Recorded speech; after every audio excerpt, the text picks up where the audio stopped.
People in business and careers recognize they have to work on their brand, but seldom know how to achieve it. Just becoming known is not enough. Gathering followers is not enough. But standing for something and telling the story is everything. Hello, and welcome to a new episode of The Career Changers. Today, we are meeting Henry Wong, author of Telling Your Story, Building Your Brand.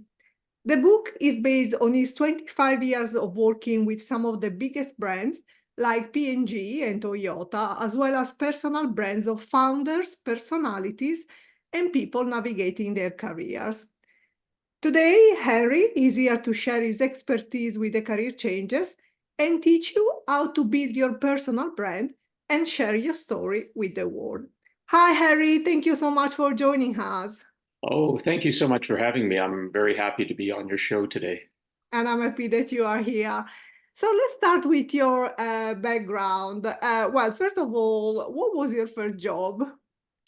Oh, I mean, if we start at the very beginning, my probably first job was actually digging swimming pools, but Oh, that was as a teenager. Actually, if we go back before that, I grew up in the back of a Chinese restaurant, and my parents put me in the front of the house where I interacted a lot with customers. So I think that's where I really began my storytelling days. And as I got into business and advertising, that became an important part of everything I did. But I've worked, well over 25 years in this business of advertising and marketing and branding.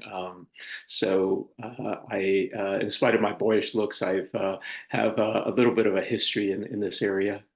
yeah. And usually those first jobs, they always teach us something um, when we first start to enter into the world of work. Yes, I think you're absolutely right. And even in jobs that you don't enjoy, you can absolutely learn something from it and what not to do, or management techniques from observing people, interacting with people. That sort of thing is always very valuable. Yeah. So what was your dream job when you were a child, if you had one? I think I think like a lot of kids, you just fluctuate between different things. I want to be a photographer. I want to be an architect. I wanted to be a writer. I think all of that, I've been able to put into play in some way. I work in a creative business. I'm very happy to be in it, and so I have an opportunity to dabble in all sorts of creative outlets, which I think has satisfied really my early desires of the sort of job and career that I want to take on. Hmm. And how did you come? How did it come that you became a brand expert? I was fortunate enough years ago to secure a job in one of the largest ad agencies in the world, Saatchi and Saatchi, and they had a terrific training program of sorts where there was a very strong methodology in terms of planning and strategic direction. So I learned a lot of that, which really helped my creative output. But really, my education in this area of branding came from just years on the business, observing things, filtering it, figuring out what worked best for the clients I worked with, what figured out what best worked for me. And so really I've captured a lot of that in my book that I'm sharing with people today, of course. Mm. So, what led you to write the book telling your story, building your brand? I think a lot of it really came from many people who came to me, people in their mid-career. They knew they needed to work on how to position themselves in the marketplace, in the job market. What unfortunately, for many of my clients, there's a certain fee that's attached to it. So large companies, large brands can afford to pay those fees. Unfortunately, not the everyday person can. So that's why I put the book together so people could have access to my thinking and maybe gain some tips and help that they would be able to navigate their career in a better way, of course. Hmm. So let's start from the basic for anyone out there that maybe has never thought about having a personal brand. What is a personal brand? I really defined it as very similar to a brand for a product or service. So a brand, a lot of people tend to think of as a name or a logo or something that you can visually see. But really, what you should look at is the way you interact with the brand. So what I mean by that, a brand is your relationship to that individual or to that product. So as a person, what you really try to do is establish a relationship with your customers, with your audience, with the people who are influential in your life and make those key decisions. So with that in mind, that's why storytelling is very important, because it's the conduit, it's the method by which you can convey what you're all about, of course. So, what are the key elements of a personal brand? I think first and foremost, it's the ability to know what your brand is in the marketplace, meaning what is your position amongst everything else? How are you different from everyone else? Is your company, your brand, your person different or better than everyone else out there? The key, of course, to conveying that is really being able to sum it up in a few words. So many people think of a brand as a very long story, but really, if you can capture it all in a short amount of words, then you have really the essence of what the brand is and how it could be positioned in the marketplace. Everything else is just really enhancements of that, things that you take to market, whether you use social media, whether you put it on your resume, whether you write up your narrative on LinkedIn. It's really all an encapsulation of what your brand is that you can further through the story itself. But first and foremost, it's really determining who you are. And many of the exercises that I walk people through is really to take stock of themselves, take a full picture and audit of who you are so that you know how to communicate that to people. Mhm. So, in a world dominated by social media, it's easy to think that we need to be out there, omnipresent on every channel, on every platform available. But you say that just becoming known is not enough, gathering followers is not enough, but standing for something and telling that story is everything. Can you explain the importance of having a clear understanding of what we stand for, both personally and professionally? Yeah, absolutely. I think many people chase the numbers on their social media following. So great if you're a general influencer and there's a certain large crowd that you're after. But for many of us, particularly who are navigating their career, they're really looking to only appeal to a certain group of people. You don't need to be everything to everyone, but you do need to be the right thing to the right people. So what I mean by that is if you're seeking a job, let's say in engineering, you don't need 10,000 followers in other areas. What you do need to do is connect to the people who can help you navigate your career, who potentially could hire you, who potentially would be influential in affecting decisions related to the job that you're at. And that's the beauty of platforms like LinkedIn, because they're all related to the business that you're in. So just having a number of followers isn't any guarantee that you can connect well with the people that you need to connect with. And that could be your customers, that could be your future employer. Really, what you're looking to do is establish a reputation, establish your brand in that realm. And sometimes they're on LinkedIn, sometimes they're in Instagram, sometimes they're just simply watching YouTube or nothing at all, or in podcasts like this, for example. So it's important for people to understand where their audience is before just jumping in and thinking that I just need to get out there and need to express myself. Mm. So, based on the fact that we need to understand what we stand for, I guess Mhm. that each of us needs to do some soul searching. What are some steps that individuals can take to identify their core values and belief if they've not done so already? Yeah, I think that is important. You touched on it quite nicely, because many times we just simply look at our resume and we believe that that is the way we are shaped or the way we're presenting ourselves to people. You may, in fact, not have a true understanding, because many of us have a very either underconfident and sometimes, or on the other end, overconfident view of ourselves. We delude ourselves, or we perhaps undersell ourselves. So it's very important for you to take an objective view through all of this. And you can do this through many of the established personality tests, Myers-Briggs, other sorts of questionnaires that might give you a picture. You can have someone else fill it out who's close to you in your life, either professionally or personally. the idea of this isn't necessarily that you have one perspective. You're really trying to get multiple perspectives so you have a true understanding. So it really is what, the way you see yourself, the way other people see yourself, and perhaps really somewhere in and amongst that is the truth. So with all these different inputs, hopefully you'll be objective enough to get a full picture of what you are and how you can maybe adapt or change accordingly. Hmm. So, how does knowing what we stand for contribute to our personal fulfillment and success? I mean, you covered this a bit before, saying that it's important because it can put us on the right path. But how does that help us to go in the right direction? I think that is very important because if you think of just any job that you might be going for, there's no shortage of let's say graphic designers out there. But what makes you different from everybody else? So you may have a level of experience, you may have a series of awards, you may have a track record and a tenure of working with so many other companies. And those are basic fundamental things, of course, that many employers are looking for. But what is it that sets you apart from everybody else? And this is the part where it really delves into what makes you unique and special and differentiates you from the marketplace. Rather than be one of many, many jobs of that type or that job function, and I use the example of a graphic designer, find a way in which you can be unique in the marketplace. Is there an area of specialty? Is there a unique skill that you can bring to it? Is there a unique attitude or style? All of that figures into creating a differentiation that you're looking for.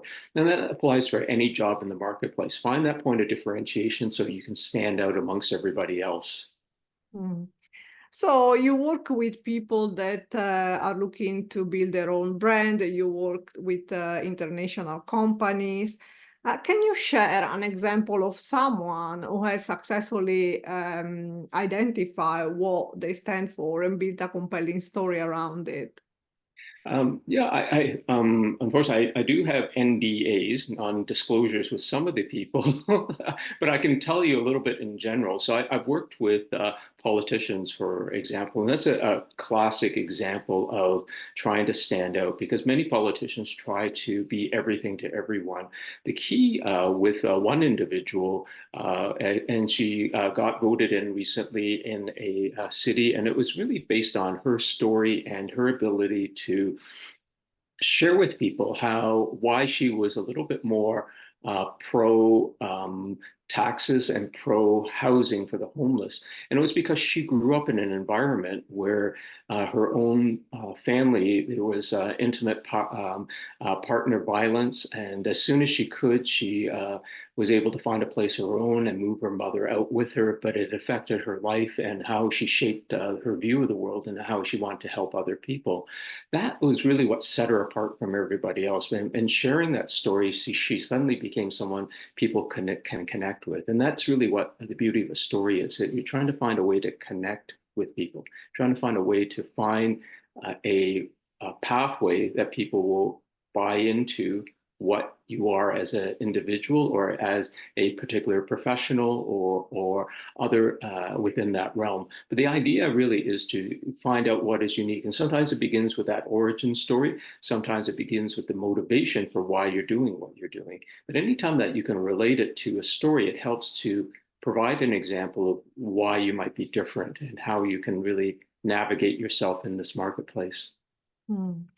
So, in a world where many people compete to get exposure, and maybe it's easier sometimes to conform with what the world is expecting to see or to hear from us, what is the role of authenticity in telling our story and standing for something? Why is it important to be authentic?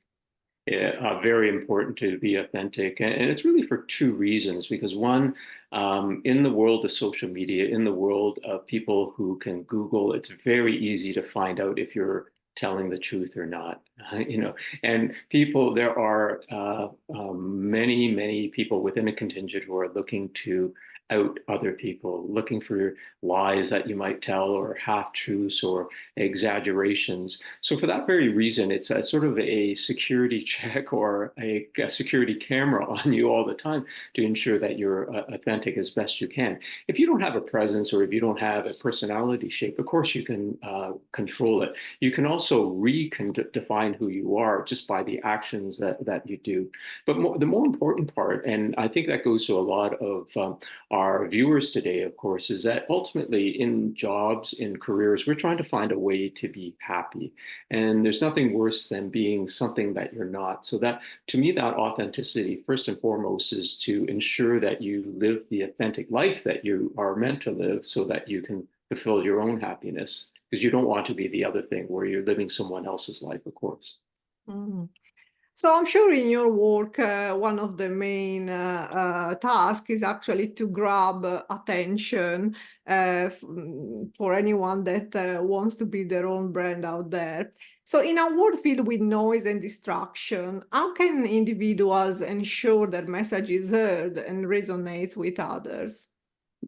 I think, again, it goes back to a lot of the tools that are available to us. Social media platforms are very strong, but I think too many people tend to send wide-spreading messages to the entire population when really all you should be focusing on are the people who are influential in your life that can affect the outcome of your career success. So a lot of that should be geared towards those people. That's why, many of us who are navigating their career find LinkedIn the perfect opportunity. With that, you can control the post, you can steer it to the people who, and the algorithm, of course, relates the content to those who might be gain value mostly from what you present. So that sort of posting, that sort of presence that you have will definitely help in terms of connecting to the right audience. So, and again, it's identifying where they are. And in fact, you may find, in my business, there have been lots of people who send actual direct mail pieces. They will send, let's say, like a little alarm clock in a box with their resume as a way to get attention because it relates to who they're going to, and it allows you to cut through. There was another situation, this was really quite interesting, where an individual was looking for a job within the advertising world. And within the advertising world, many of the bosses or creative directors tend to be a little bit egocentric. So they often Google themselves to find out what people are saying about them. This individual had a brilliant, smart idea. He started running Google ads geared towards targeting those people. So whenever they Googled their name, they would actually see his name and his resume, and they could click on it to go to his mini website. So it's just finding creative ways to cut in amongst everything, because that's really the challenge these days. As more and more AI and algorithm tools are being used to filter out your resume, how do you find a way to cut through all of that to get to the people you should be speaking to? And so, look at really that core audience and not just the broad audience in order to get your message out. Hmm. So we mentioned at the beginning the importance of storytelling, and I love this word because it light up my imagination. I like everything that is related with telling stories. So what is the relationship between storytelling and building a personal brand or our brand identity? Mhm. Well, think of very much storytelling as your conduit to your brand itself. If I tell you simply that I'm a very hard, diligent worker, that in itself, you may hear it, but you won't necessarily appreciate it. But if I tell you a story of how I grew up working, waiting on tables, where I'd be on my feet 12 hours a day just to be able to make rent, and it would be a perfect example of my ability to work hard. You see, so it's not simply telling people that I'm smart, I'm brilliant, but showcasing it. And if you use an example, if you use a story, that gets back to that area of authenticity you talked to, because it is much more believable if I tell it as a story. The other beauty beautiful thing about storytelling, as you know, is that it acts as an emotional connection to who you're talking to. So as I begin to share my story, you become a little bit more engaged, you become a lot more empathetic to everything I've gone through. And by in doing so, it really makes the person relate to you on a ideal basis. Mm. So, in your experience, what are some common challenges people face when trying to articulate what they stand for, and how can they overcome those challenges? Hmm. I think first and foremost, and this often happens in networking events. You go to an event and people shake your hand and they say, "Oh, great to meet you. Tell me a bit about yourself." And so that opportunity is often lost because many people spend far too long telling their story or providing their background, listing off all the points on their resume. Really, if you think about it, it's almost like a bit of speed dating in all of this. What you're trying to do is get to a very quick way of capturing what you're all about. And so the exercises I often run people through is to boil it down to 6 words because it's very similar to the world of advertising. In a billboard, there are only 6, 7 words. You're driving by at a high speed. How can I best capture that story in a short amount of time? So if you begin to understand that and you can articulate your own story in those 6 words, then you have the beginnings of being able to focus the story rather than to have a long way of getting it to the point. The mistake many people make, to answer your question, is often taking too long to tell the story. So you begin with something short, and if you begin with something that intrigues the people, then they will lean forward. They'll ask you more, and then you can share the rest of it. The mistake people make is telling too much all at once. Mm. Are there any exercises or practices that you recommend for individuals to clarify their values and craft their story? Yeah, a lot of it really begins with being able to take stock of yourself, like knowing where you are. So, as I mentioned earlier, the idea of getting interviews with people, doing your own self assessment, taking stock of yourself, what begins to happen is there are certain keywords that always begin to pop up. And whether you have it on paper or whether you're verbally talking about it, take note of it because you'll find that there's certain words that occur again and again and how you might be able to position yourself. So with all those words, and I use this very simple exercise of post-it notes. You put each word on a post-it note, and then you draw a pyramid on a blank sheet of paper on a whiteboard or the wall if you have a wipeable wall.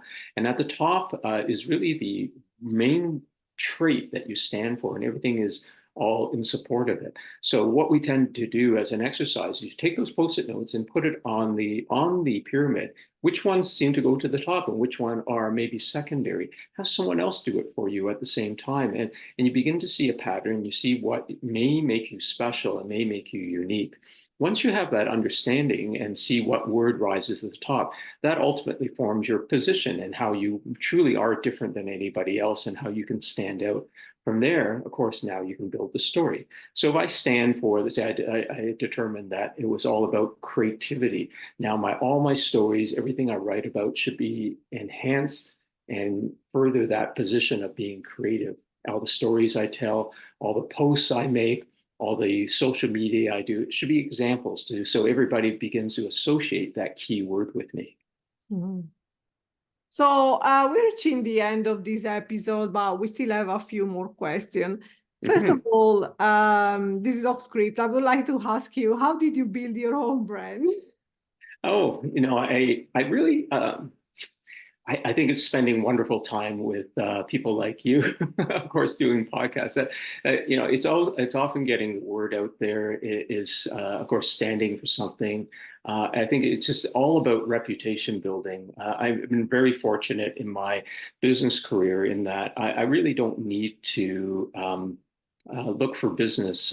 People just come to me, and I begin looking back on what made it truly special. So it wasn't simply putting the story out there and doing content that everyone can begin to associate with me. I had to live and breathe it at the same time. So my reputation for always being in support of clients or the people I work with became very well known.